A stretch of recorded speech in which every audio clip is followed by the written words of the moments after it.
De retour à la librairie Dialogue, nous retrouvons Marion qui va nous présenter sa rentrée des essais au rayon sciences humaines de la librairie. Bonjour Marion. Bonjour. Tu nous présentes ton premier coup de cœur?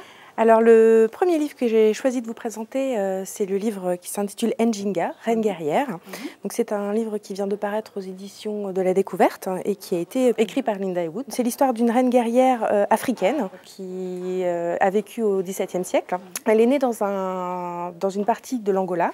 Seulement quand elle arrive au pouvoir, son père a déjà perdu une partie de son royaume au profit des Portugais, les colons qui sont là. Et elle ne veut pas que ça continue, elle veut coûte que coûte préserver l'indépendance de son pays.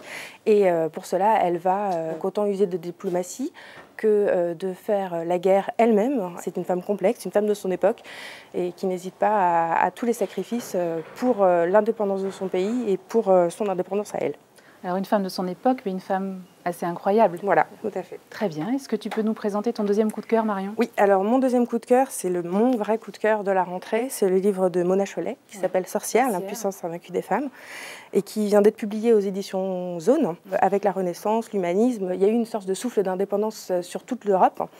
Et quand les hommes ont compris que les femmes aussi, elles, voyaient un intérêt dans cette indépendance, ils ont essayé de contrecarrer au maximum ces désirs de liberté.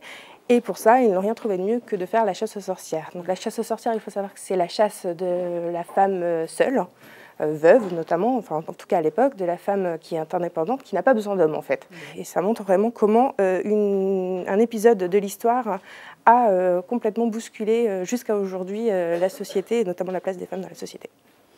Très bien. Et ton dernier coup de cœur, Marion? Alors mon dernier coup de cœur, c'est pas franchement une nouveauté, mais c'est la parution poche de la trilogie de Charlotte Delbo, donc qui s'appelle Auschwitz et après, qui est à mon sens le plus touchant, le plus bouleversant texte qui ait jamais été écrit sur la littérature concentrationnaire, notamment de par la langue, qui est absolument magnifique, qui est simple, juste, mais qui est bouleversante, touchante, qui vous fait éprouver en même temps qu'elle les douleurs, vraiment l'émotion physique qu'on ressent lors de l'appel qui est douloureux, lors de la soif qui est très prégnante. À tous les professeurs du secondaire, maintenant que le prix est abordable, faites-le découvrir à tous vos élèves. C'est une œuvre et une femme vraiment remarquable, c'est exceptionnel.